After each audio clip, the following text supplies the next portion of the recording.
आज के इस वीडियो में क्लास 8 के प्रश्नावली 5.3 के क्वेश्चन नंबर 5 और 6 हल करने का प्रयास करेंगे।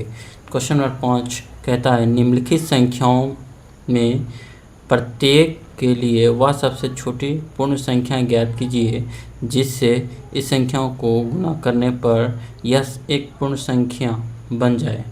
इस पूर्ण वर्ग संख्या का वर्गमूल भी ज्ञात कीजिए। तो आइए हल करते हैं। तो 5 का 1 है 252। तो इसको गुणनखंड करने पर 2 से पहले भाग लगाएंगे, 2 से लगाएंगे तो 126 आएगा। फिर इसको 2 से लगाएंगे तो 6 दूनी 12 और 3 दूना 6, 63 आएगा। फिर 3 से लगाएंगे तो 21 बार में लगेगा। फिर 3 से लगाने पर 7 बार में लगेगा। तो इसका गुणनखंड लिखने पर 7 2 गुना 2 गुना 3 गुना 3 गुना 7। तो 7 एक ही है तो 7 एक हो गया। और इसमें जोड़ा लगाने पर तो 2 गुना 2 जोड़ा लग गया, फिर 3 3 जोड़ा लग गया, फिर 7 अकेला सिंगल बच जाता है। तो इस सिंगल में एक 7 और गुना कर देंगे तो यह पूर्ण वर्ग बन जाएगा। इसलिए 7 छोटी पूर्ण संख्या से गुना करने पर 252 एक पूर्ण वर्ग बन जाएगा। अब इसका वर्गमूल निकालना है तो 2 2 जोड़ा बना, उसमें से एक एक निकाल लेंगे। तो 2 गुना 3 गुना 7 तो 3 दूना 6, 6 सते 42 वर्गमूल होगा। यही हमारा आंसर हो जाएगा। उसी तरह दो नंबर है 180। तो 180 को गुणनखंड करने पर 2 से लगाएंगे 90 आएगा, फिर 2 से लगाएंगे 45 आएगा, फिर 3 से भाग लगाएंगे तो 15 दिया 45 15 आएगा, फिर 3 से भाग लगाएंगे तो 5 आएगा। तो इसको गुणनखंड के रूप में लिखने पर 2 गुना 2 गुना 3 गुना 3 गुना 5, क्योंकि एक 5 है। तो अब जोड़ा लग गया, 2 2 जोड़ा लग गया, 3 3 जोड़ा लग गया। और 5 को जोड़ा लगाने के लिए एक 5 एक्स्ट्रा से गुना किया गया है। तो यही 5 से गुना करने पर 180 पूर्ण वर्ग बन जाएगा। अब इसका वर्गमूल निकालेंगे तो एक जोड़ा इससे निकालेंगे 2, फिर इससे निकाल लेंगे 3, फिर से एक 5 निकाल लेंगे तो 3 दूना 6, 6 बचे 30। यह हमारा आंसर हो जाएगा। फिर उसी तरह 3 नंबर 1008 है। तो 1008 को भाग लगाने पर 3 से लगाने पर 2 से भी लग जाएगा, लेकिन पहले हम 3 से ही लगा दिए हैं तो आप 2 से भी लगा सकते हैं। तो 3 से लगाने पर 33 और 36 आएगा।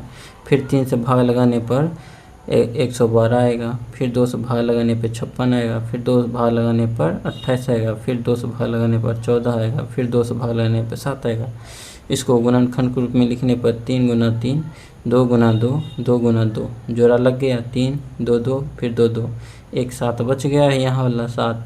फिर 7 में एक एक्स्ट्रा 7 से गुना कर देंगे तो यह पूर्ण वर्ग बन जाएगा। अब वर्गमूल कैसे याद करेंगे? तो एक जोड़ा में से एक एक क्या करेंगे निकाल लेंगे।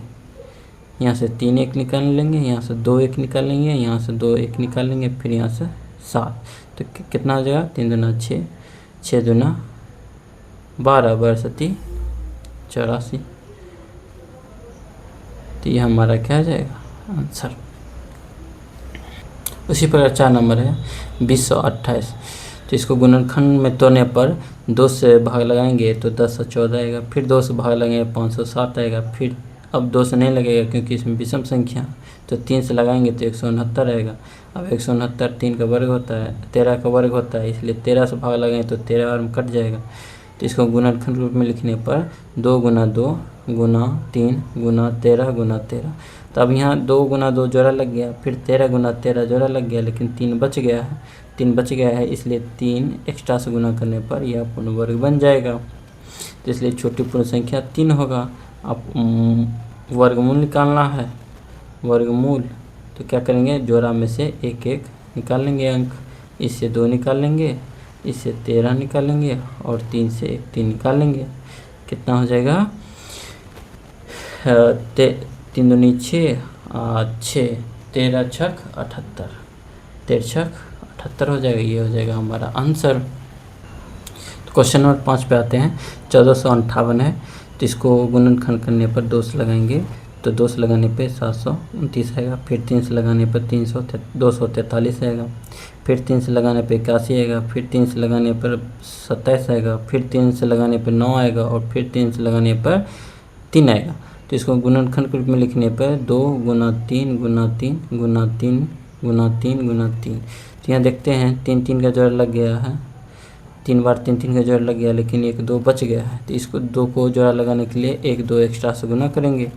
तो यही हमारी छोटी पूर्ण संख्या होगा, जिसे गुना करने पर 1458 पूर्ण वर्ग बन जाएगा। इसका वर्गमूल निकालेंगे तो इस जोड़ा से 1 2 निकाल लेंगे, क्योंकि ये 2 और ये 2 जोड़ा बना रहा। फिर इससे 3 यहाँ से 3 1 निकाल लेंगे, फिर यहाँ से 3 निकाल लेंगे, फिर यहाँ से 3 निकाल लेंगे।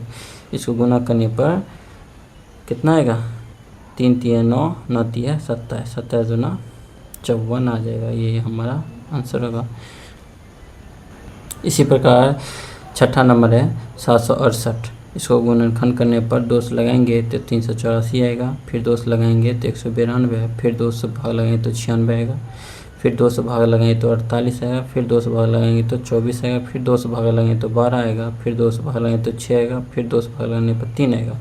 अब गुणनखंड के रूप में लिखने पर तो कितना है, 1 2 3 4 5 6 7 8 है, तो 8 बार गुना कर दिए और 4 को जोड़ा लग जाएगा, और एक 3 एक्स्ट्रा है तो ये 3 बच जाएगा। तो फिर एक 3 एक्स्ट्रा से गुना करेंगे तो यह क्या होगा, पूर्ण वर्ग बन जाएगा। वर्गमूल निकालना होगा तो एक एक जोड़ा से एक एक अंक निकाल लेंगे। तो यहाँ से 2 निकाल लेंगे, यहाँ से 2 निकाल लेंगे, तो एक 2 निकल जाएगा, दूसरा निकल जाएगा, तीसरा निकल जाएगा, और चौथा। यहाँ 1 2 3 4 जोड़ा बना है, तो इसलिए 4 2 निकल गया, यहाँ से 3 निकल जाएगा। क्या हो जाएगा, 2 दूनी 4 4 दूनी 8 8 दूनी 16 16 3 48। यही हमारा वर्गमूल आंसर हो जाएगा।